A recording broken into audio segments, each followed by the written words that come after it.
네, 안녕하십니까. 매주 목요일 7시에 찾아뵙는 아프리카 병원 닥터 설전 또 이진환 기자 이진환 TV의 톡투 건강 생방송 시간입니다.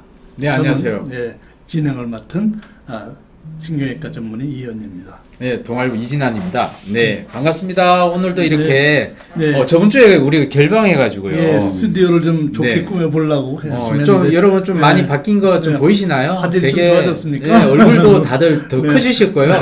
네, 화면이 훨씬 더 좋아졌네요. 네. 네. 오늘은 뭐 매주 특별한 분을 모시지만 더 특별하신 아주 특별하신 분이시고요. 야, 여러분 사실 치매는 모든 사람이 걱정되고 또 고민되고 하는 그런 질환이지 않습니까?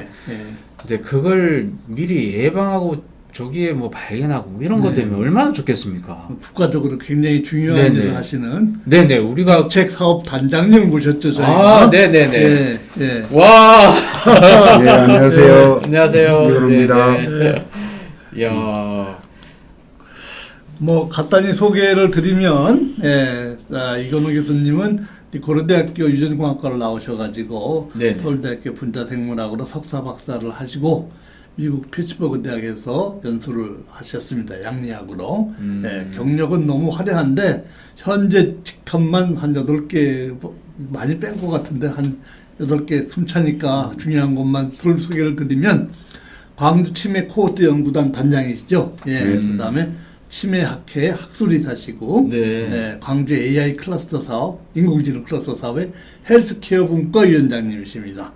아시아 치매 포럼의 조직위원장이시고 알츠하이머 신경과학 포럼의 또 조직위원장, 신경세포생물학회 호남 제주 지부장, 숨찹니다. 한국 뇌연구협회 호남 지부장, 조선대 의생명과학과 교수, 또 직전까지 치매국제연구단 단장으로 계셨습니다. 와. 아이고 또 있어요, 근데 또 있습니다. 야. 이런 거 언제 이렇게? 역량이 어마어마하셔가지고 1985년도부터 2020년까지 트랙 레코드를 쫙 보면 주로 이제 뇌 영상에 관한 연구를 참 많이 하셨고 MRI와 치매를 연관해서 연구를 아주 활발히 진행을 하셨고요. 또 유전체 기반의 또 치매 연구도 하셨고 또 이제 최근에는 트렌디하게 딥러닝 인공지능 쪽으로 관심을 가지셔가지고 기계학습을 적용한 치매 예측 기술을 개발하시다가 드디어 이제 아시아 최대 지역 코호트 기반의 전방위 치매 빅데이터 구축을 하고 계신 분입니다. 국가적으로 굉장히 중요하신 분이고. 왜 이렇게 조직위원장 왜 이렇게 많이 하셨어요? 혹시 세포 조직 열심히 하다 보니까 조직위원장까지 많이 하시고 조직학을 열심히 연구하셨어. 네네. 제 소개를 좀 너무 과하게 하시는 것 같은데. 또 연구 책임자로서 정량적 연구와 실적이 어마어마하세요. 논문, 기술 이전, 특허, 학술 행사, MOU 체결 등등. 논문 다 이거 다 소개하다가 오늘 1시간 모자랄 것 같아. 이거 소개하면 한 10분 넘게 소모돼가지고요. 오늘은 좀 간단하게 좀 하시죠. 이 정도까지만 하고 이제 본론으로 들어갈까요? 네네네. 와. 예. 그래서 오늘 이제 치매 얘기를 풀어주실 거죠? 예, 그렇습니다. 치매가 왜 이렇게 문제가 돼요? 이제 치매가 왜 그렇게 문제되는가 하면 이제 우리가 고령화 사회가 이제 지금 되고 있기 때문에 굉장히 세계적으로도 굉장히 빠른 속도로 치매 환자가 늘어나고 있습니다. 2018년도 여기 보시면 기준으로 무려 1조 달러가 사회적 비용이 전 세계적으로 추산되고 있고요. 1조 달러면 거기다 이제 공을 3개를 더 붙여야 되잖아요. 천조네요. 와, 1200조. 1200조. 2030년 앞으로 10년도 안 남았고 8년, 8, 9년 후에는 2조 달러로 사회적 비용이 증가할 것으로 추산되고 있습니다. 거의 그러니까 걱정하는 거는 누구나 다 이제 노인 인구가 폭발적으로 늘어날 수밖에 없는데 그와 비례를 해서 치매가 늘어난다. 네, 그렇습니다. 이야, 이게 전 세계적 문제입니다. 일단은 우리가 코로나19 때문에 고민 하지만 사실 코로나19보다는 치매 팬데믹이 더 문제 아닙니까? 그렇죠.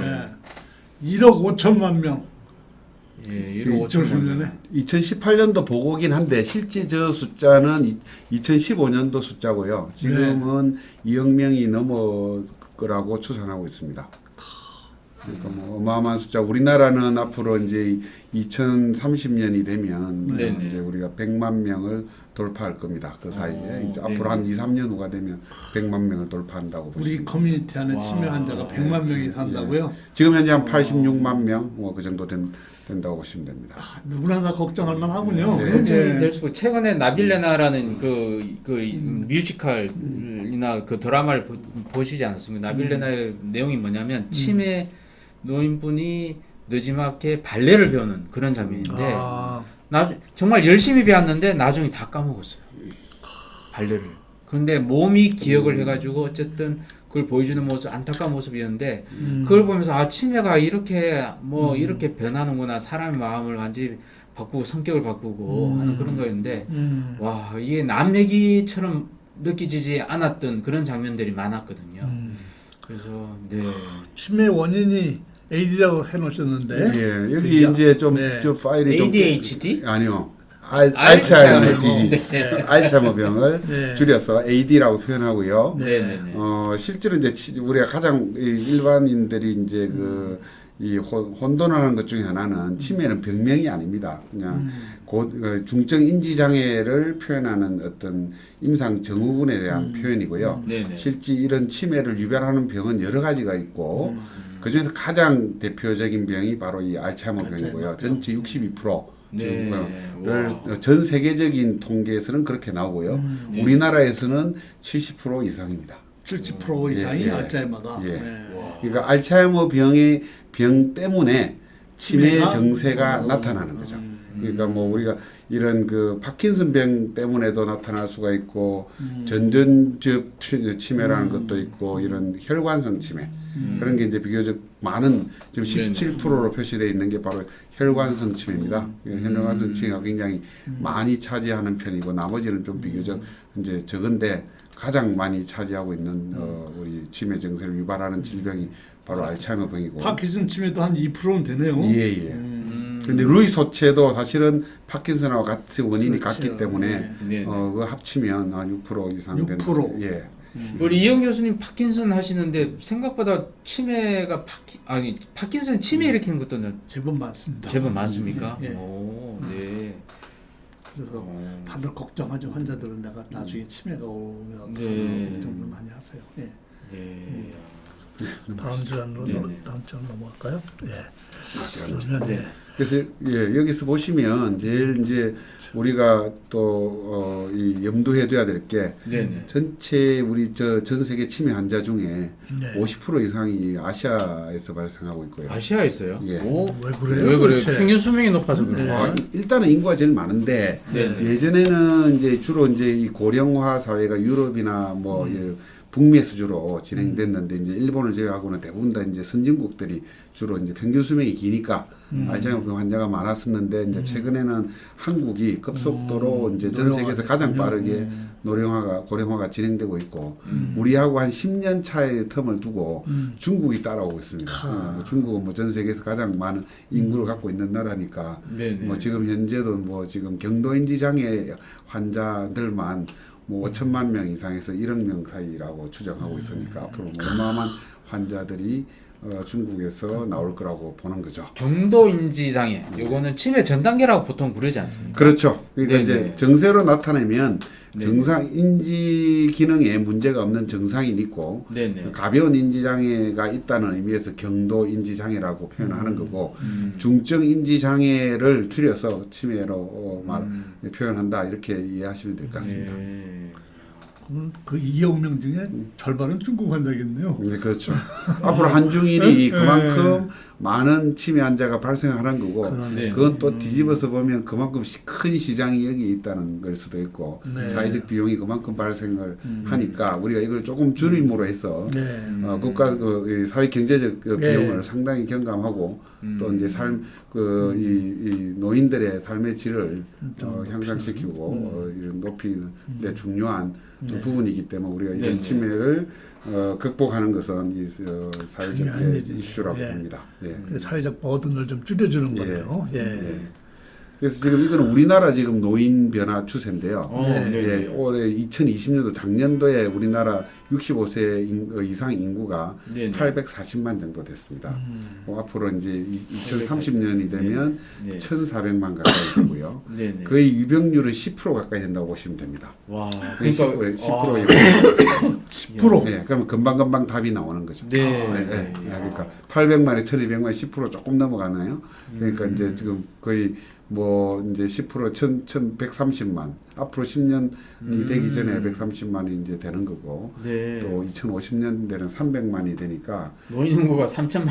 네, 그러니까 이야. 어마어마한 거죠. 어마어마하네요. 예. 저기 위에 파란색으로 보이는 그 숫자가 이제 노인 인구인데 1,800만이니까 5천만 중에 1,800만이니까 40%가 65세 이상 이제 노인 인구가 되는 거죠. 네. 그렇지만 이제 고령화가 되면 이제 치매 유병률도 계속 올라갑니다. 왜냐하면 80세 이상에서는 유병률이 20% 이상이기 때문에 이제 그런 문제가 크기 때문에 결국 이제 고령화가 된다는 건 그중 80세 이상 아주 초고령 인구들이 늘어나는 거랑 마찬가지이기 때문에 결국은 그런 문제가 생기는 겁니다.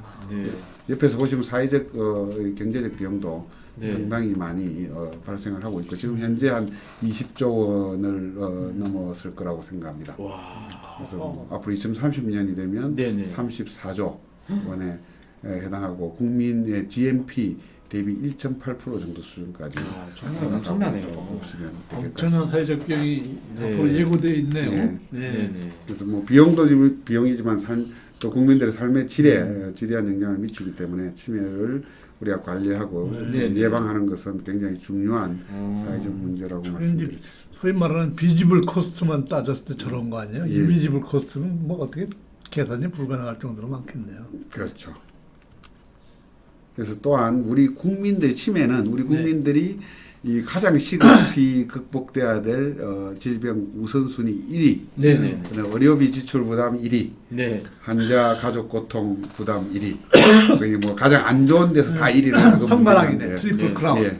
아이고. 우리가 그래서 뭐 이러한 맥락 때문에 치매 국가 책임제도 도입이 되고 그런 거 아닌가 싶습니다.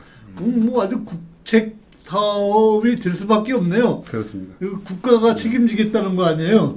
그 비용 감당이 안 될 테니까 저렇게 기하급수적으로 비용이 늘어나면 그렇죠. 개인이 부담하기 너무 크니까 대책을 말은 국가도 허덕허덕 하겠는데요. 저렇게 계속 늘어나면 국가도 빨리 대책을 세우기 위해서 선생님이 이제 국책연구단 단장 하시는 거잖아요. 그렇죠. 이제 개인이 치매 환자들의 관리 비용을 국가에서 이 지원해 주는 것도 중요하지만 치매 안 걸리게 하는 게 그렇죠. 무엇보다도 중요한 일이라고 봅니다. 그렇게 대책 없이 나가면 잘못하면 국가적인 치매 때문에 파탄 나는 수도 있겠네. 그래서 이제 저희들이 이제 주로 연구하고 있는 그 치매는 알츠하이머 치매인데 이게 왜 중요한가 하면 결국 우리가 고령화 사회에서 유병률이 이렇게 5세 간격으로 2배씩 늘어나는 치매는 바로 이 알츠하이머 치매입니다. 5세 간격 2배 나요? 75세부터는 거의 5세 간격. 이 그래픽 보니까 완전히 급속도로 올라가네. 75세 이상부터는 해마다 그러니까 몇 프로씩 늘어난다고? 그러니까 그 2배나 올라가네. 5세 간격으로 2배. 5세 단위로 2배. 유병률이 2배. 그러니까 75세에서 한 10%, 뭐 5에서 10%고요. 뭐 80세가 되면 10에서 20%, 85세가 되면 40% 내외로 육박하는 걸로 알려져 있습니다. 전체적인 치매 중에서 정말 걱정됩니다. 한국의 경우에는 알츠하이머 병이 전체 치매의 75% 정도가 되고요. 아니 뭐 혹시 뭐 먹는 거 김치 때문에 그런 건가요? 왜 김치가? 우리나라 지금 코로나를 예방한다고 알려져 있어요. 사람들이 많이 먹으니까 뭐 걱정되네요 갑자기. 아니요 전혀 그런 건 아니고요. 그 뒤에 가면 이제 또 설명을 드리겠습니다만 유전적인 요인들에 있어서 동양인이 좀 더 취약하고요. 또 우리나라 국가 치매 책임제가 워낙 이 복지를 지원이 좋으니까 치매 알츠하이머 치매로 진단하는 부분에 좀 과잉이 있지 않나 과잉 진료가 있지 않나 하는 그런 면도 있어 보입니다. 좀 부풀려진 측면도 있군요. 예, 왜냐하면 이제 이게 실제로 뭐 다른 질병하고 달라서 치매는 이제 이 정신적인 질환이라 판명이 상당히 사실은 좀 주관이 개입될 그렇죠. 수 있는 여지가 이게 있는 아까 거죠. 신드롬이라고 얘기하셨잖아요. 네. 치매라는 자체가. 그래서 그게 진단하기 좀 쉽진 않겠다는 생각이 들더라고요. 네네. 넘어가시죠. 네. 예.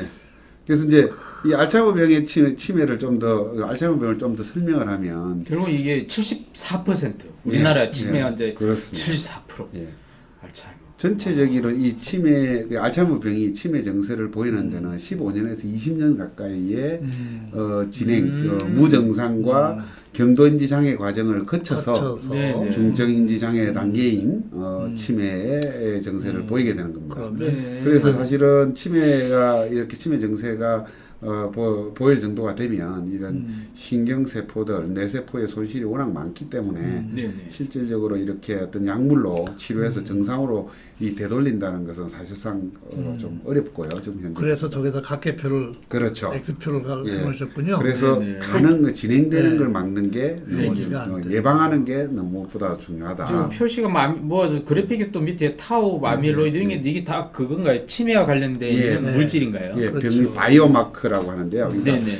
치매 알츠하이머 병을 일으키는 병리 현상 중에서 바이오마크로 사용되고 있는 가장 대표적인 게 이 아밀로이드 베타, 아밀로이드 단백질이 뇌에 침착이 돼서 이 타우 단백질이 병변이 오고 네네. 결국 신경세포가 죽어가는 그런 네네. 병입니다. 신경세포가 죽어서 궁극적으로 인지장애 이런 뇌 기능에 장애가 생기는 거죠. 그러니까 아니, 저렇게 원인도 다 이제 알려진 것 같은데 왜 치료가 없는지 잘 이해가 안 되네요. 이 그림에서 보시면 네네. 이제 증세가 나타나는 거는 네네. 이미 아밀로이드나 타우가 타우 변경과 이 신경세포가 상당히 많이 죽어야 이제 소멸이 돼, 소실이 돼야 이제 인지장애가 네네. 나타나니까 네네. 진단은 지금까지는 이제 인지장애가 있는지 없는지를 보는 거죠. 네. 그러니까 이미 인지장애가 나타나기 시작하면 암으로 따지면 한 3기, 아, 치매면 그렇구나. 말기 암 환자 뭐 그런 걸로 정도로 비교할 수 있다고. 이미 오. 정도 인지장애가 왔더라도 이미 병은 한 15년 이상 네. 진행. 그렇죠. 그렇구나. 상당히 진행된 거예요. 그래서 우리가 앞으로 이 무증상 단계에서 또는 네네. 경도 인지 장애 초기 단계에서 어떻게 조기에 우리 알츠하이머병 환자들을 발굴하느냐 하는 게 굉장히 중요한 발굴이 많네요. 예. 아, 그러네요. 네. 사회적 얼마나 많은 찾아내는 거죠. 발굴하느냐. 무증상자 중에서 이제 치매가 아, 든 네네. 사람을 이것은 찾아낸다. 발굴 맞습니다. 네. 맞네요. 네. 네. 그 무슨 신문사라고는 얘기는 안 하겠습니다. 네. 네. 그래서 이제 네. 지금까지 지금 우리 많은 사람들이 당연히 관심이 있는 게 좀 파일이 좀 깨졌는데요. 많이 깨졌는데 이제 그 치매 치료제가 없냐? 그럼 치매 걸리면 치료를 할 수 있냐 없냐? 뭐 그런 질문을 가장 많이 하게 되죠. 그런데 안타깝게도 지금까지 치매 환자를 대상으로 한 모든 임상 실험은 치매 치료제 개발을 실패했습니다. 근데 이제 그럼에도 불구하고 이제 하나의 희소식은 전조 정상 단계, 우리가 경도인지 장애라고 불리는 네네네네. 전조 정상 단계에서 지금 항체 치료제, 면역 치료제들이 일부 효과가 있는 것으로 드러나서 네네. 지금 이제 판매 허가 신청에 들어가 있는 상태라. 아, 예, 그럼 전조 정상일 예. 때는 약을 먹으면 이게 그쪽 방향 가는 빠른 길을 늦춰준다. 그렇죠. 그런 더 이상 의미가 진행되는 것을 억제해주는 억제해준다. 막아주는 거죠. 보면 저 스트레스로 끝나는 항열의 것들은 대부분 임상 시험을 실패한 것 같아요. 예. 예? 그 마부로 끝나는 네. 이 항체 치료제 같은 것들은 비교적 희망적이네요. 예. 그래서 그게 지금 이제 아두캐누맙이라고 바이오젠이라는 회사에서 이제 네. 지금 이 개발한 약인데 네. 지금 6월 말에 뭐 FDA에서 최종적인 판매 허가를 뭐 승인을 할 건지를 발표할 예정인데 네네. 뭐 거의 뭐 조건부 승인 여기 중요한 거니까 이게 전체 화면 한번 보여주시죠. 이제 그럴까요? 우리 시청자들 이게 네. 밑에 이게 무슨 약인지 요것도 같이 한번 보여주면 네. 좋을 것 같습니다. 예, 이게 사실 이제 현재 현존하는 모든 치매 약에 관련된 내용을 다 담긴 거지 않습니까? 여러분 네. 이제 파란 글씨로 돼 있는 게 파란 글씨로 이제 이게 판매 허가 신청에 신청에 들어갔다고. 들어갔다고요? 네. 그건 어느 정도 임상 시험은 다 네네. 완료하신 그렇죠. 거죠. 3상을 끝내고 네. 했는데 원래 2월 달에 발표를 했었는데 네. 추가 그 실험을 그 임상 시험을 더 하라고 해가지고 네. 지금 6개월 더 연장된 상태라 네. 아마도 뭐 발표 하지만 이번에는 승인이 되지 승인이 않겠나 날 하는 것 같은, 뭐 네. 어떤 기대감이 이제 그럼 게 있습니다. 그 젠텐루막, 겐탄으로막. 젠탄루막. 네. 요건 어떤 이거는 로슈라는 회사에서 아, 개발한 네네. 약인데요. 다 항체 치료제고요. 항체 치료제요? 아까 네. 말하는 이 베타밀로이드를 네네. 제거하는 아. 이 올리고모 베타밀로이드가 여러 개 붙어 있는 거를 네네. 반응해서 그 네네. 올리고모들을 제거하는 그러한 네. 기능이 있을 거라고 이제 판명되고 있고 또 여러 가지 네. 임상 시험에서도 네. A베타를 그 베타밀로이드를 잘 제거하는 것으로 확인은 됐는데 네네. 문제는 치매 환자한테서 베타밀로이드를 제거해도 이미 신경세포들의 손실이 너무 많아서 네네. 실제로 그게 어떤 인지장애 기능, 인지기능 개선의 효과는 별로 없는 걸로 그렇게 확인이 돼서 네. 다 실패한 걸로 결론이 났습니다. 그래도 환자분들한테는 좋은 소식이고요. 그렇죠. 그동안에 이제 임상시험 실패 소식이 들어올 때마다 환자들이 굉장히 많이 실망을 했거든요. 근데 그래도 많이 희망 메시지를 좀 앞으로 전달해 여기 줄 보시면 수 아시겠지만 있네요. 앞으로 무증상 단계 더 빠른 단계에서 네네. 중재를 할 수 있으면 치료를 할 수 있으면 치매는 충분히 예방이 가능하다. 네네. 그래서 치매는 앞으로 이 예방을 해서 극복해야 되는 그러니까 지금 질병이다. 그렇게 선생님이 말씀하셨어요. 발굴하신 환자들 무증상 때 예, 예. 그걸 좀 일찍 땡겨서 맞습니다. 더 마블 쓰면 예. 상당히 그래도 희망이 좀 보이지 않을까요? 그렇죠. 교수님 그냥 평소에 저 약을 그냥 뭐 비타민 약처럼 먹으면 안 됩니까? 차라리 정맥 주사액이고요. 아, 정맥 주사. 예. 되게 납작 항렬이 값이 어마어마해요. 네. 아, 마비 함부로 먹어야 되는 게 아니군요. 주사제에다가 가격도 수천만 원 뭐 그래야 되는. 지금 뭐 수백만 원에서. 위원회 이야기를 들어보니 네. 지금 국내에서 저기 허가가 나면 네네. 한 번 치료받는데 치료비가 3천만 원이라고 들었습니다. 근데 저걸 뭐 매일 맞는 거 아닐 거 아닙니까? 한 번 맞으면 한 번만 사이클 맞는데 몇 번을 걸쳐서 이제 몇 번을 막, 걸쳐서. 예, 예. 아, 그것도 한 돈이 1년 많이 약값이 어느 정도가 될까요? 하여튼 뭐 한 번만 그 사이클 3천만 하는데 원도 3천만 원이니까 뭐 몇번 뭐 맞아야 적어도 되냐면. 뭐 두 번 사이클 한다 네네. 그러면 6천만 원. 한 세 사이클 돌리는 분 한 1억이네. 그냥 간단히 하면. 저게 그래- 오히려 더 치료비를 급증시키는데 중요한 또 그리고 원인이 그래서 될수 있겠네. 사실 어떤 법령성에 있어서는 한계가 있기 때문에 네네. 앞으로 이런 그 화학 약물, 네네. 스몰 케미칼 네네. 그 약물이 꼭 개발돼야 될 필요성이 그래. 근데 뭐 또 제시합니다. 대량 생산되면 또 가격도 또 떨어질 수밖에 없는 거고. 그래도 납작 항렬은 잘 안 떨어지더라고요. 네, 저게 네네. 그 바이오 의약품이고 네네. 요즘 우리 그 셀트리온이라는 회사 있잖아요. 네. 그다음 뭐 삼성 바이오, 네. 그런 데가 이제 저런 항체 치료제를 생산할 수 있는 시설을 갖추고 있는 데고요. 네네. 굉장히 복제 약물 시밀러 제품도 네. 여전히 굉장히 고가입니다. 네. 그래서 하여간 일단 그래도 희망은 생겼고요. 네. 네네. 근데 심평원은 약간 긴장을 하실 것 같아요. 예. 그래서 뭐 그걸 아까 뭐 보험 급여를 네. 적용시켜줄 당분간은 가능성은 별로 없지 않나 싶은데 잘 모르겠네요. 그래도 뭐 치매가 워낙 중요하기 때문에 뭐 네. 뭐 치열한 싸움이 있겠죠. 네, 예. 100대 100이라도 해주면 예. 네, 그래도 예. 넘어가시죠. 네, 많이 그러니까 이게 예. 네. 그래서 이제 오늘 제가 꼭 말씀드리고 싶은 게 이제 요건데요. 네, 됐습니다. 네. 그래서 여기 아까 보시면 저희들은 이제 광주 치매 코호트 이제는 지역 사회 기반으로 한 노인 코호트입니다. 이건 무슨 말인가 하면 치매에 관심이 있거나 치매 걱정이 되는 사람들을 네네. 65세 이상 노인들을 대상으로 네네. 무료로 치매를 우리가 검진을 해주고요. 어. 그래서 여기서 이제 바이오마커 검사를 해서 지금 인지기능 검사로 정상이 나오더라도 네네. 알츠하이머 병이 진행되는 사람들을 찾아내서 1차 예방, 무증상에서 MCI 경도인지 장애에 가는 과정을 예방하거나 경도인지 장애에서 치매로 넘어가는 과정을 2차 예방이라고 합니다. 이 과정에서 예방을 함으로써 치매가 앞으로 치매가 걸리지 않도록. 그럼 조기 진단 프로그램은 어떤 걸 설문조사로 지금 이제부터 소개를 이제부터. 드리겠습니다. 이거 바로. 네. 이거 좀. 오늘도 오걸기님 감사합니다. 고맙습니다. 그래서 이 보시면 네. 이 무증상 환자들은 밖으로는 증세가 드러나지 않으니까 네. 환자인지 증상인지 지금 저 예. 분홍 색깔이 지금 그렇습니다. 무증상이죠. 예, 네, 분홍색이 네. 이제 정상분에 섞여 있는 네, 거죠. 초록색이 정상이고. 예, 진짜 정상인이고 네. 이제 표면적으로 드러나는 걸로는 다 정상인 거죠. 네. 근데 이게 여기 지금 아밀로이드 페트라고 해서 위에 네네. 그런 페트 촬영을 해보면 네네. 뇌에 아밀로이드가 쌓여 있는지 아닌지를 와. 알 수 있고요. 네. 또는 뇌측수액 검사라고 해서 뇌측수액을 뽑아서 거기에 네. 있는 아밀로이드 양과 아밀로이드 단백질의 양과 타우 단백질의 양을 측정을 하면 네. 지금 알츠하이머 병이 진행되는지를 알 수가 있습니다. 아니 그 환자도 좀 알 수 있지 않을까요? 맨날 뭐 까먹는 게 잦다라는. 근데 이제 나이가 들면 약간씩 기능, 네네. 뇌 기능은 우리 근육 기능 떨어지는데 그렇죠. 그게 병적이냐 아니냐 네. 이게 중요한 거니까. 네네네. 그래서 10에서 15%라고 이렇게 해놓으신 건 무슨 의미예요? 그러니까 이 65세 정상인들 중에 네. 네네. 무작위로 우리가 300명을 찍으니까 네. 13% 정도가 아밀로이드 나왔다. 양성으로 나옵니다. 페트 결과가 그렇다는 네, 얘기죠. 그렇죠. 네네. 내 척색하고 같이 했을 때 예. 그렇습니까? 아니, 다 포함해 다 이걸로 하든 포함해서. 저걸로 네, 하든 뭐 아, 결과는 예, 마찬가지인데요. 예, 예. 그러니까 100명을 찍으면 네. 13명이 네. 양성으로 그 나옵니다. 무증상자 예. 100명 중에 무증상 굉장히 많이 나오는 거예요. 네. 그거는. 와. 그만큼 하면 10% 정도 되는 10% 조금 넘는 거죠. 네.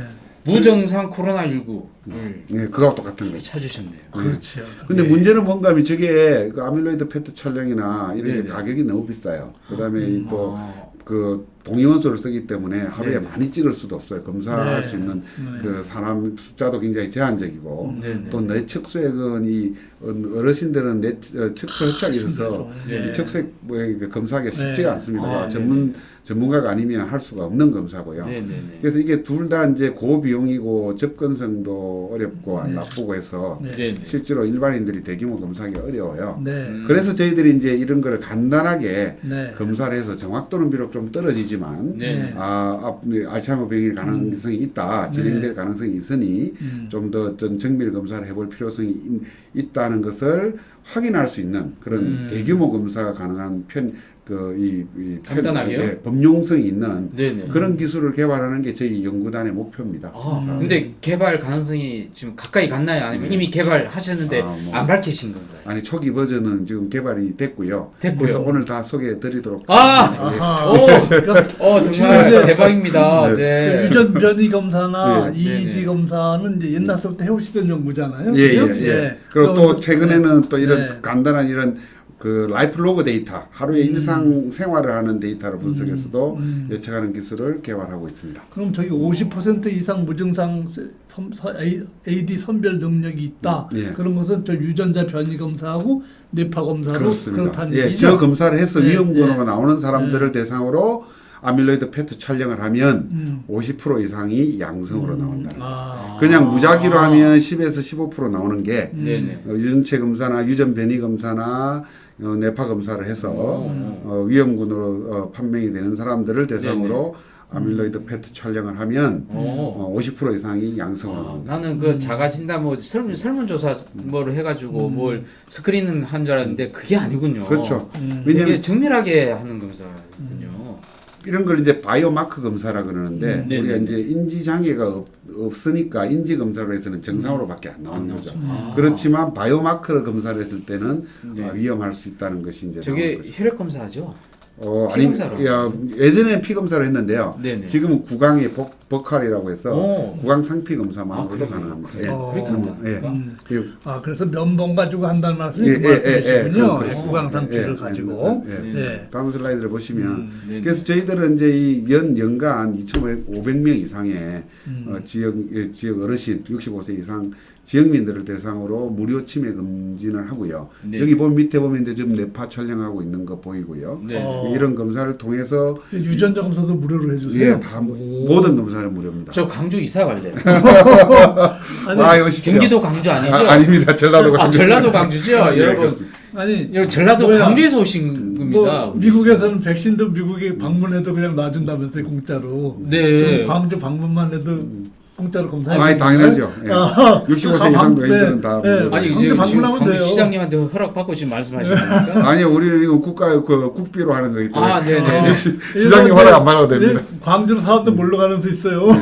여러분 치매 미리 좀 네, 궁금하신 한번 분들은 광주 치매 예방 관리센터를 관리센터에 방문하시면 됩니다. 방문하시면 네. 또 부담스러울 수도 있겠다. 미리 아는 게 그래서 모르는 게 약일 수도 있습니다. 네, 그러니까 그런 거 잘 감안하셔서 네. 네, 광주 내려가시면 될 것 같아요. 근데 이게 검사비가 많이 듭니까? 원래는? 당연히 많이 보통. 들죠. 이게 우리가 이제- 이 전 과정을 다 검사하면 네네. 뭐 병원에서 검사하면 적어도 200~300만 원 들고. 네. 우와. 전 과정. 근데 물론 이제 초기 그 선별 검진에서 위험군으로 네네. 판별이 돼야 네네. 이제 2차 정밀 검진에 들어가게 되는 거죠. 왜냐하면 정밀 검진은 비용이 많이 드는데 네, 다 해주면. 예, 또 수적으로 네, 검사할 수 네. 있는 캐파의 한계가 네. 있고 그래서 이제 위험군을 선별해서 이제 이게 위험군은 연 1000명 이상. 1000명 이상. 위험군이다 그러면 예. 2차 검진을 예. 전문의단 네. 들어가는데 예. 그거는 이제 비용이 듭니까 그건? 아 여기 말씀드렸지만 모든 건 무료입니다. 아 예. 광주 가야 되겠네. 모든 게 무료입니다. 그래서 이제- 이현 쌤이 요즘 이마가 많이 좀 이거 할저 내하고 상관없어요. 그러니까. 예.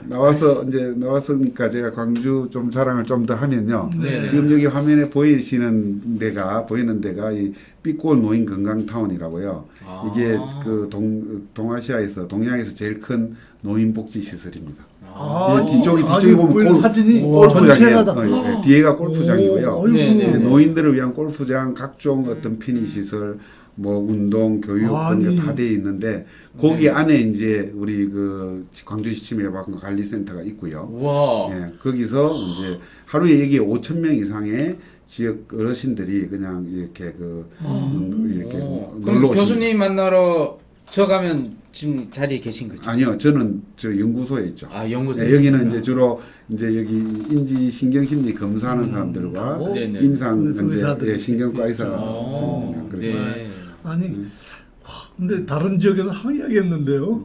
어떻게 광주 지역만 이렇게 어마어마하게 해주고. 예? 아니죠. 우리는 지금 이 데이터를 오랫동안 모아서 네. 네네. 이제 여러 가지 어떤 우리가 새로 치매를 조기에 예측할 수 있는 오. 기술을 개발하기 위해서 예. 또 우리 지역민들도 거기에 이제 그 본인의 어떤 이 검진 데이터 결과를 익명화해서 사용하는 것에 대해서 동의해주는 조건으로 저희들도 무료로. 근데 여기서 결과가 잘 나오면 네. 이제 저런 게 전국적으로 확산이 되겠죠. 그렇죠. 제 걸 네. 모든 정보 허용해 줄 테니까 이걸 현금으로 줄 수 없습니다. 예. 국고 보조금 사업이라 네. 그 불가능합니다. 그래서 이제 저희들이 실제로 이제 그 2014년도에 이렇게 소식을 했고요. 네. 그래서 이제 그때 시작을 해서 지금까지 거의 7년 이상 끌어오고 있습니다. 아니, 제 환자들 어려운 분 있으면 광주로 보내야 되겠네요. 돈이 없어서 못 하신 분들 꽤 되거든요. 네, 그러게요. 이야. 그래서 이제 여기서 위험군 아까 이제 선별이 되면 네네. 이제 조선대학교 조선대병원이랑 병원인데. 네. 전남대병원이랑 해서 네. MRI 촬영하고 혈액 검사하고 갑자기 이제 빛골 센터 보다가 이 보니까 되게 좀 거의 뭐 아니에요. 무너져가는 아니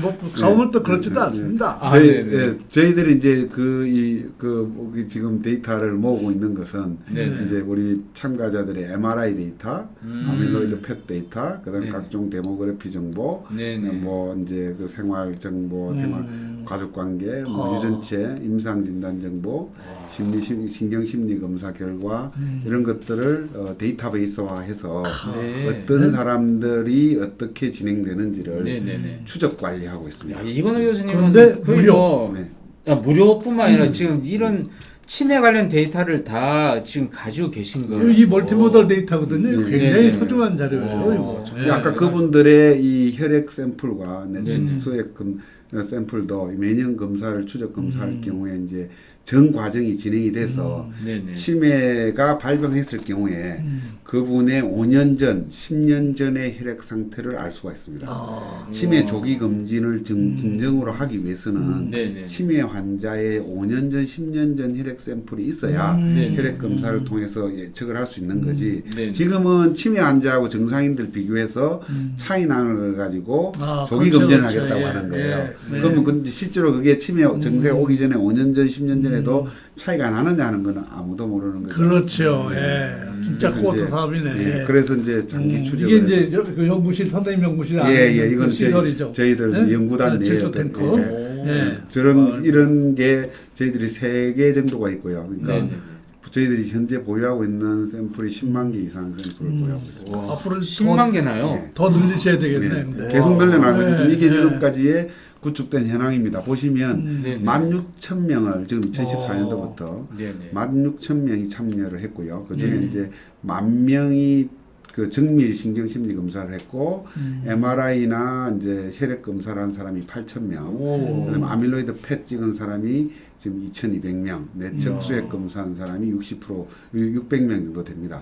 그 중에서 정상인이 45%, 네네. 경도인지 장애가 45%, 치매가 10% 정도 된다. 이렇게. 교수님 저 정도 데이터면 저걸로만 활용해도 지금 뭔가를 찾아낼 수 있을 것 같은데 네. 이 사업 데이터를 계속 모으는 이유가 뭡니까? 아, 뭐는 이게 지금 파일이 깨졌는데 네네. 그럼 결국은 우리가 이게 계속 그 추적을 했을 때 네네. 저희들이 하는 거는 초기 환자를 무증상 단계에서 발굴을 해서 네네. 5년, 10년을 추적해서 정말로 치매가 진행이 되는지 그렇지, 그렇지. 진행되는 네. 사람이 있고 안 진행되는 되는 사람이 있어요. 사람. 그럼 네. 이게 무슨 차이인지 네. 그런 거에 대해서 아직은 의학적으로 학문적으로 제대로 규명된 게 없습니다. 그렇죠. 네, 그래서 네. 그걸 하기 위해서 하는 계속. 거고. 아. 네. 그래서 미국에도 이런 에더니 사업이라고 에더니 코호트라고 네, 해서 에더니 있죠. 예. 굉장히 큰 사업이 진행되고 있는데 이걸 네. 미국 전역에 57개 대학병원이 참여하고 있고요. 네네. 지금까지 15년 동안 2,600억의 예산이 들였고 음. 그다음에 저희 그러니까 지금 경도 인지장애부터 주로 추적을 해옵니다. 근데 저희들은 핵심이 무증상. 무증상의 우리 알츠하이머병 환자들을 우리는 발굴하는 걸 목표로 했는데 그 이유는 아밀로이드 페트라는 촬영 기술이 2015년도에 국내에서 상용화됐습니다. 그러니까 몇 년 안 된 거죠. 진짜 그러니까 몇 년 안 미국이 에더니 사업을 할 때만 해도 이게 네네. 상용화가 안 됐던 거죠. 그러니까 아. 별로 없었던 거고 지금 우리는 자체적으로 이제 주사액을 생산해서 네네. 직접 촬영하기 때문에 1년에 1,000명씩 앞으로 촬영이 가능합니다. 그럼 그 연구소에 사이클로트론까지 갖추고 계세요? 그렇죠. 그러니까 전남대에서 사이클로트론을 세팅을 해서 저희들이 이제 그 일주일에 한 번씩 그 플로로베타벤이라는 주사액을 생산해서 아, 펫에 사용되는 물질을 자체 직접 생산. 자체 생산해서 그러니까 왜냐면 그게 그러니까 많은 사람들을 할 수 있는 거죠. 예, 그렇죠. 그래서 이제 아마 앞으로 1년 지나면 네네. 뭐 전 세계에서 우리가 가장 많은 데이터를 확보하고 있을 겁니다. 이 정도 데이터만 갖고도 같이 코오퍼레이션 하자고 많은 제안이 오겠네요. 그렇죠. 그래서 이제 세계에서? 이 실제로 이런 우리가 이 유전 정보나 네네. 이런 인종 간의 정보 차이가 상당히 크기 때문에 감사합니다, 아유, 오기님. 고맙습니다. 네. 그 상당히 크기 때문에 네네네. 그 실제로 우리가 유럽이나 미국에서 아무리 많은 연구를 하더라도 우리 아시아인한테 적용하는 데는 상당히 한계가 있습니다. 네. 그래서 이 문제 때문에 바로 이게 많이 좀 하시는구나. 파일이 깨졌는데 네. 우리가 지금 미국 NIH에서 네네네. 이 1,200만 불, 우리나라 돈 한 140억 정도의 지원을 받아서 네네. 한국인 알츠하이머병 환자 4,000명에 대해서 네네. 전장 유전체 정보, 홀 지놈 시퀀싱이라고 하는데 아. 게놈 정보를 전부 다 네네. 이 분석을 해서 네네. 과연 유전적으로 어떤 차이가 와. 이 알츠하이머병을 유발하는지를 한미 공동으로 지금 연구를 수행하고 있습니다. 이야. 작년부터 수행했고 아. 올해 안에 4,000명의 모든 유전자 정보가 네네. 한 개인의 모든 유전 정보가 생성된다고 보시면 됩니다. 뭐 딴 건 몰라도 일단 광주에 내려가서 이런 검사를 우리가 받을 수 있다. 네. 2,300만 원 들 네. 수 있는. 야, 근데 그게 뭐 오늘 시청하신 분들은 좋은 정보 얻어 가시는 겁니다. 네. 네. 이게 저희들이 이제 이번에 새롭게 이제 개발한 기술인데요. 우리가 지금까지 잘 알려져 있는 것 중에 하나가 알츠하이머병을 유발하는 가장 위험 유전변이 유전인자가 있습니다. 네. 그게 바로 아포이 유전자 변인데요. 네. 네. 그게 E4 타입이면 어디 아파요? 아포이, 아포이라고 하는데 아포이의 검사를 하면 네네. 우리가 유전 그 알츠하이머병의 위험도를 상당히 예측할 수 있는데 네. 저희들이 거기에 한두 개 유전 변이를 더 검사하면 훨씬 더 정확하게 할 수 있는 방법을 새롭게 찾아냈고요.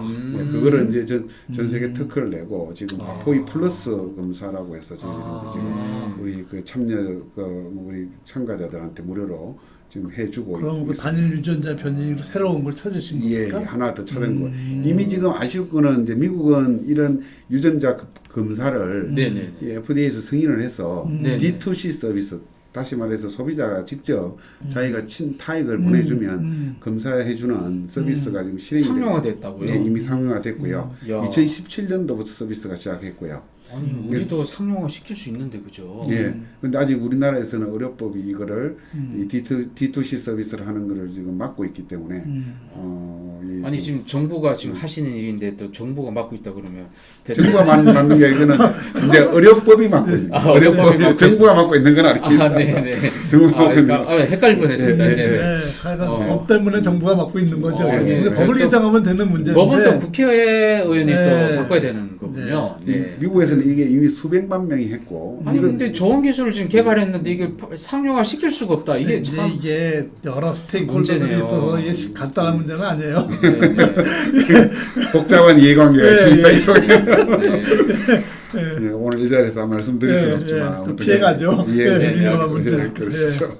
예. 그래서 이게 이런 그 새로운 어떤 유전 진단을 기술을 개발하기 위해서 전 세계에서 데이터를 모으고 있는데 네. 예. 아쉽게도 아시아에는 아직은 그 데이터를 모으는 컨소시엄이 없어요. 아, 그래요? 예, 그래서 이제 저희가 광주에서 처음으로 이걸 하면서 중국과 일본을 찾아다니면서 데이터를 한중일 데이터를 합치자. 네. 그래서 이제 미국과 유럽을 대항하자. 네. 이제 해서 이제 저희들이 2018년도에 처음으로 이제 제주도에서 한중일 치매 전문가들 다 불러 모았습니다. 교수님 어디서 나비넥타인가요? 아니요, 아니, 저기 지금 오른쪽 그 우리 협약서에서 가운데, 예, 들고 끝에 계신- 이제 이쪽에 네, 서 오른쪽에 있는 있는 분인데요. 예. 예. 여기 가운데 있는 사람이 지금 협약서 들고 있는 가운데 있는 사람이 일본의 이게우치 교수고요. 네. 저기 왼편에 있는 분이 찌아찌안핑이라고 중국에서 그렇구나. 제일 유명한 치매 전문입니다. 오. 신경과 의사고요. 오. 그래서 이제 중국에서 그때 40개 대학병원에 저 신경과 주임들이 왔었고요. 오. 예, 일본에서도 25명이 참여를 했고 토탈 200명이 모였는데 이때 우리 그 과기부 연구개발국장도 오셨고 우리 뭐 장병환 의원 뭐 여러 저기 오택 키스터 내연구원 센터장 오택 예, 오시고, 뭐 유명하신 분, 우리나라에서 내연구 질병 하시는 분 네네. 많이 오셨습니다. 여기 김상현 서울대 분당병원 고석원 연구개발국장님 다 이름 다 대식이에요. 예, 옛날에 돌아가고 네. 그래서 그때 모여서 저희들이 네네. 이제 이 3국이 아시안 네네. 한중일이 데이터 교류를 협정을 맺고 네네. 2000년 협의체를 구성해서 네네. 향후에 우리가 이 한국, 중국, 일본이 우리가 생성한 데이터를 서로 밸리데이션 하면서 같이 네네. 아시아 치매를 극복해 나가자 아시아인에 그 협의했는데 참 아쉽게도 이제 지금 코로나, 코로나 때문에 지금 그 지금 왕래가 안 돼가지고 왕래가 안 돼. 좀 어려움을 겪고 저런, 있습니다. 저런. 아이고야. 줌이라도 하셔야죠. 네, 그래서 줌 미팅을 하고 있습니다. 근데 아, 이제 네네네. 곧 이제 조만간 우리가 백신을 맞고 다시 모이는 걸로 지금 협의 중에 있습니다. 아. 네. 빨리 백신을 맞아야 됩니다. 아, 네, 네. 그래서 이게 지금 아까도 했지만 인종 간에 굉장히 차이가 나는데 네네. 이게 뇌 모양도 사람이 우리 아시아 동아시아인과 서양인들은 다릅니다. 오. 그래서 이제 좀 우리 동양인은 좀 동글동글하고요.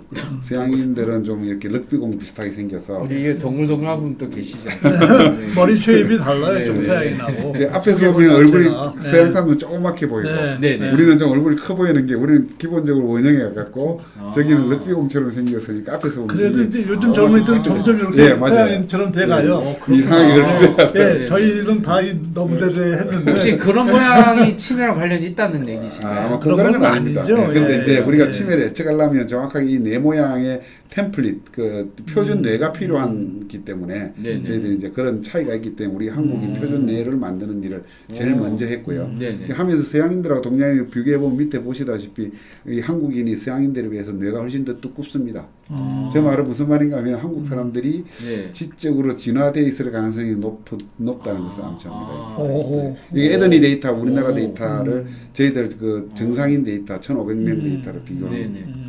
그래서 이게 보시면 네. 65세부터 음. 85세까지 네네. 이 뇌가 어디가 노화가 일어나는지를 정상인들을 대상으로 이 뇌 표준을 만든 겁니다. 네네. 지금 빨갛게 보이는 부분이 네네. 이 나이가 들면서 위축이 생기는 부분인데 부피가 감소하는 예, 부분. 부피가 감소하는 부분인데 이게 우리가 얼굴도 나이가 들면 이렇게 주름이 생기고 쪼그라들잖아요. 네네. 뇌도 똑같이 그런 현상이 있다고 보시면 되고 여러분 그 데이터 밑에 바를 보시면은 십자가 이렇게 변하는 게 보시죠. 저게 나이입니다. 저게 나이가 파란 줄이 이렇게 네, 가면서 네. 저 빨간 색깔이 뇌에서 변하죠. 저게. 예. 근데 이게 치매 환자가 아니고 네. 정상인들 네. 저희들이 1,500명을 대상으로 65세부터 85세까지 표준한 겁니다. 네네. 근데 이게 보면 이제 여기서 보면 왼쪽에 지금 위쪽에 봐서 왼쪽에 네. 있는 게 노멀 에이징 정상 정상이. 노화 과정에서 네. 위축이 되는 거고요. 네. 이 오른쪽에 있는 파란색으로 표현되고 있는 게 알츠하이머 병이 진행될 때 생기는 위축입니다.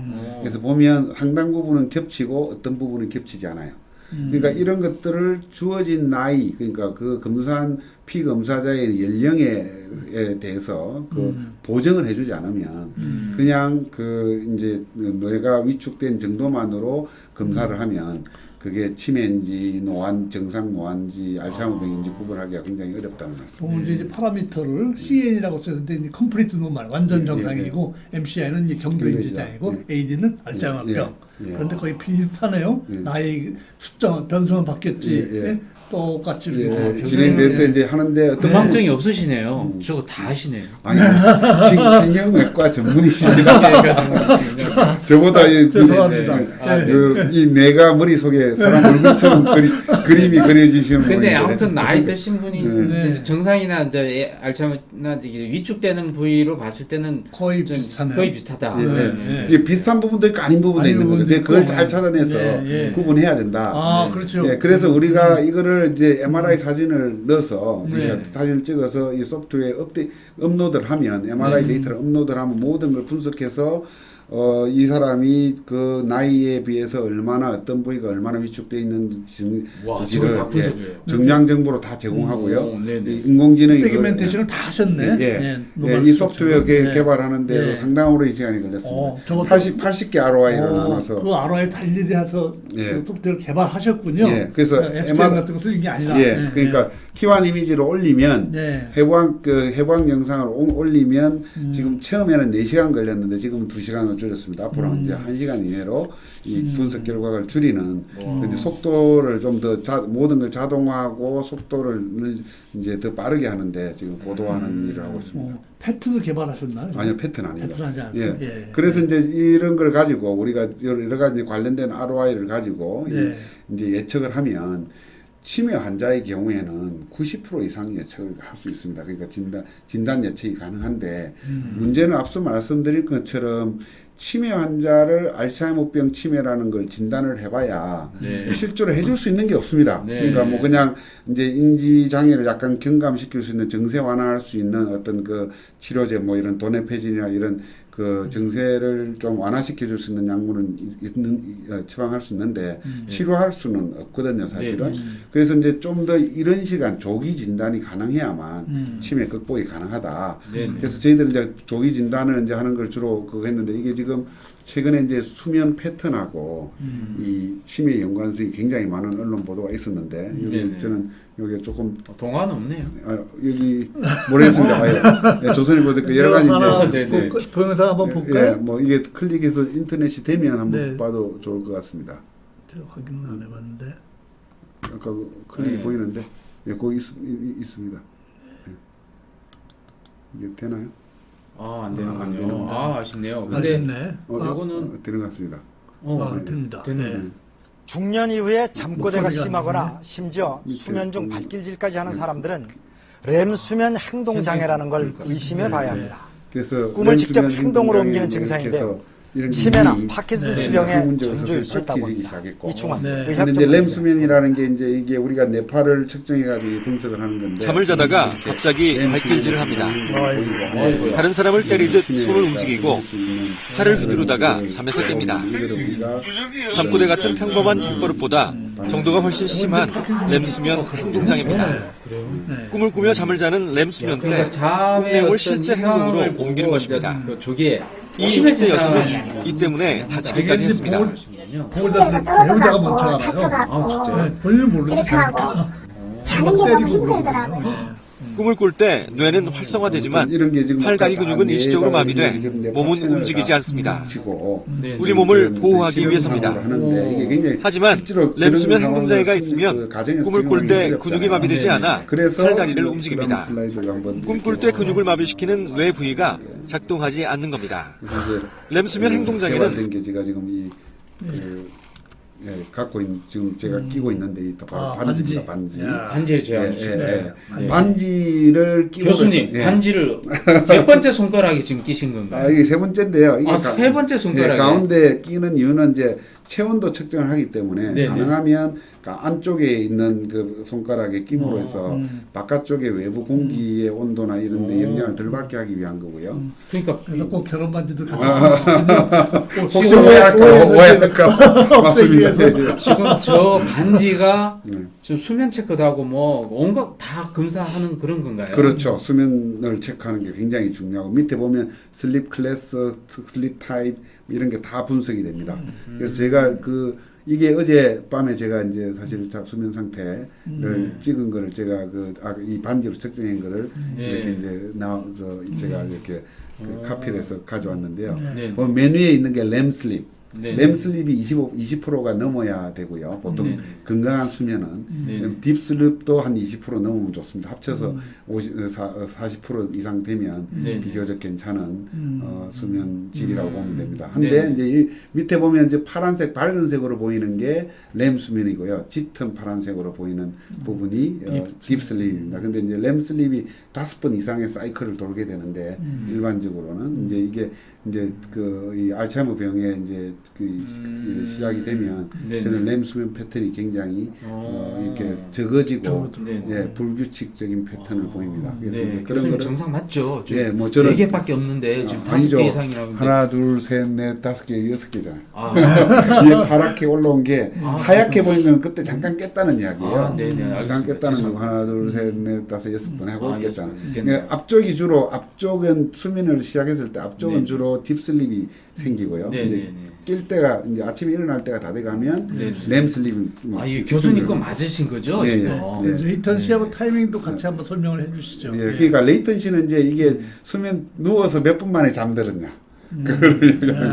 그리고 이제 그 타임 그러니까 그거 이제 이런 몇 시간 잤냐 이건데 뭐 수면 시간 어제 사실 충분히 많이 잤기 때문에 옵티멀이라고 네, 해야 되나? 옵티멀은 서울 올라오신데 이렇게 잠을 충분히 자셨군요. 아니, 긴장도 안 하시고. 긴장해서 잠이 안 같은데. 죄송합니다. 그래서 이제 이런 약간 이제 그런 이제 이런 데이터들이 굉장히 일레귤라 불규칙적인 데이터잖아요. 네. 근데 이런 거에서 규칙을 찾아내는데 가장 좋은 방법이 바로 인공지능으로 학습을 시키는 거죠. 그러니까 우리가 뭐 이런 알파고처럼 굉장히 많은 바둑의 수가 있지만 그 속에는 어떤 알고리즘과 같은 어떤 규칙이 있는 거고 네. 그런 규칙들을 우리가 쉽게 어떤 프로그래밍화 시키지 못하지만 네. 인공지능 그것을 스스로 학습을 시켜주면 자기가 그걸 찾아내는 거죠. 그 규칙을. 네. 그래서 이제 저희들은 이런 이 수면 이제 정보를 이 무증상 알츠하이머병 환자들이랑 네. 정상인들이랑 경도인지 장애들 환자들을 이 반지를 500명한테 채워서 이 트레이닝을 쭉 시켜봤는데 이제 이건 이제 인공지능 학습 모델입니다. 네. 인공지능 학습 모델은 뭐 저희가 이제 뭐 복잡한 거니까 뭐 일반인한테 설명하기가 조금 그런데 뭐 LSTM이라는 방법으로 트레이닝을 했을 때 CNN 방법보다 낫더라 하는 뭐 그런 CNN 뉴스보다 낫습니다. 롱숏 예, 그거죠. 예, 그런 방법을 트레인 거고 하여튼 뭐 여러 가지 뭐 복잡한 관계인데 복잡하니까 뭐. 이제 여기에 이제 제가 설명을 드리고 싶은 건데 네네. 결국은 이제 우리가 지금 치매 예측 인공지능의 성능을 보니 네네. 적어도 우리가 경도인지 장애를 예측하는 정확도가 80% 이상이 되고 우와. AUC 설명률은 90%에 이르더라. 이 정도면은 이거는 이제 트레이닝 데이터셋에서 테스트로 넘어온 거기 때문에 이거는 네. 이제 우리가 이 인공지능 학습시킬 때 트레이닝한 데이터가 있고 준 데이터가 있고 또 이제 새로운 데이터를 주고 물었을 때도 트레이닝 시킨 데이터만큼 꽤 잘 답변을 하더라는 거죠. 여러분 이제 ACC는 이제 에큐러시고요. AUC는 이제 에어리 언더 커브라고 그래가지고 네, 네.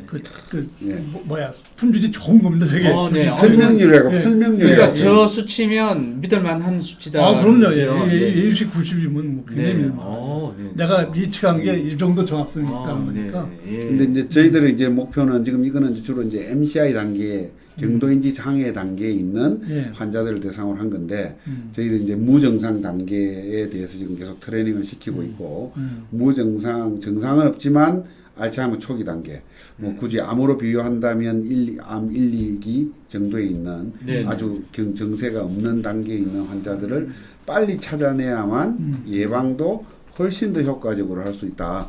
그렇기 때문에 어떻게든 우리는 치매를 그러니까 알츠하이머 병을 조기 예측 진단하는 게 치매를 안 오게 하는 네. 가장 중요한 어떤 지름길이라고 저는 뭐 늘 강력히 주장합니다.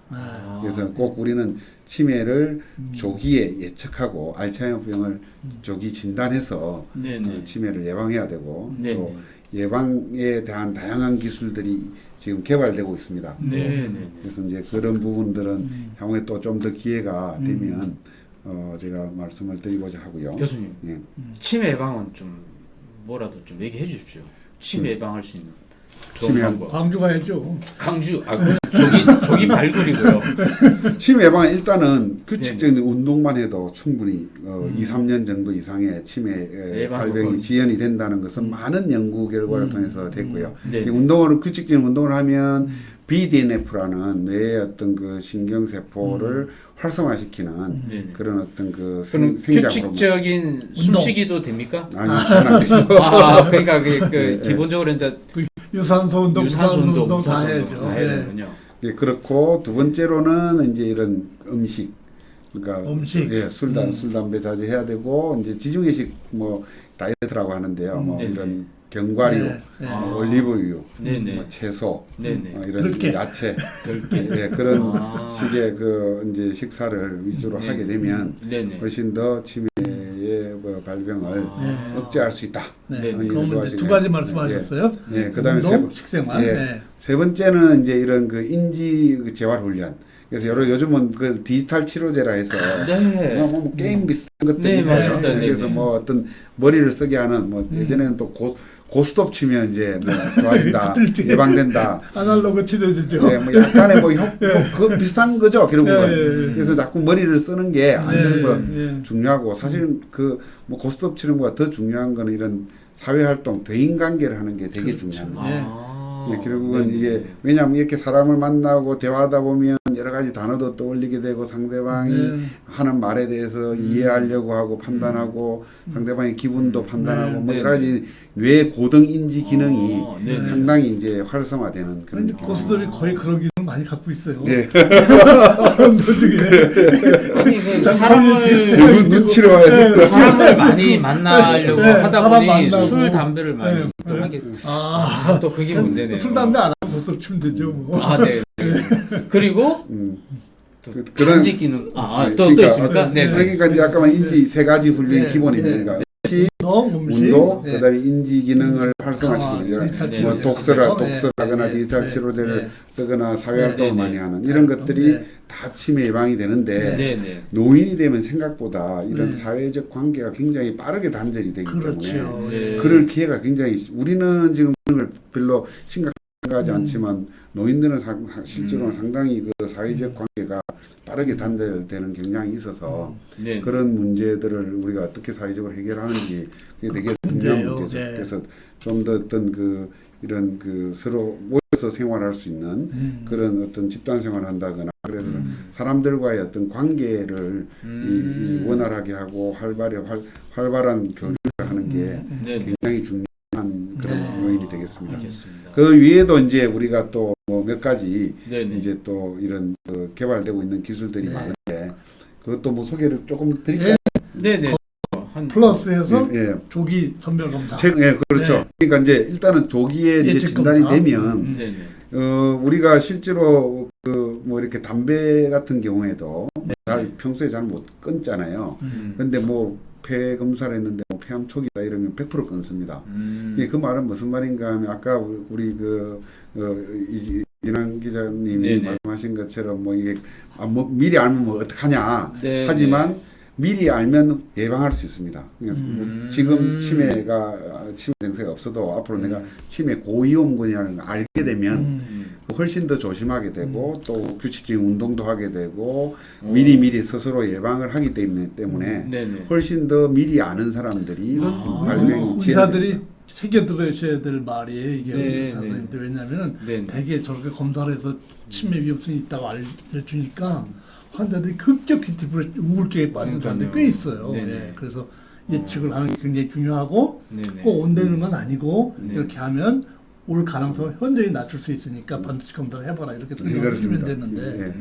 그냥 무조건 설명해서 당신은 그 고위험군이 그렇게 하면 아니라 안 몇 년 되죠. 뒤에 치매에 걸릴 것 같은데 이러면 네네. 그냥 엄청나게 환자들이 실망해요. 그거 진짜 네. 중요한 얘기 하시네요. 그런데 아직까지는 우리가 아직도 바이오마커 검사, 그러니까 네. 쉽게 말하면 인지기능 장애가 오기 전에 어떤 네네. 검사를 통해서 앞으로 인지장애가 생길 그런 알츠하이머 병을 검사할 수 있는 바이오마커 검사가 아직 많이 활성화되어 있지는 네. 않아요. 네. 앞으로는 보다 많이 어떤 병원에서 그런 어떤 검사들이 좀 활성화되고 적용되는 게 되게 중요하기 때문에 제가 이제 이 슬라이드를 제가 지금 근데 그게 가져왔는데 그 아까 플러스 검사는 예, 어디에 예. 들어가는 맨 거예요? 앞에요. 맨 앞에. 저기 예, 있네. 지금 1단계 오. 제가 이제 이거 들고 이제 막 그 보건복지부도 찾아가고 뭐 국회도 찾아가고 그랬었는데요. 네네. 우리가 그 40세, 60세의 생애 전환기 건강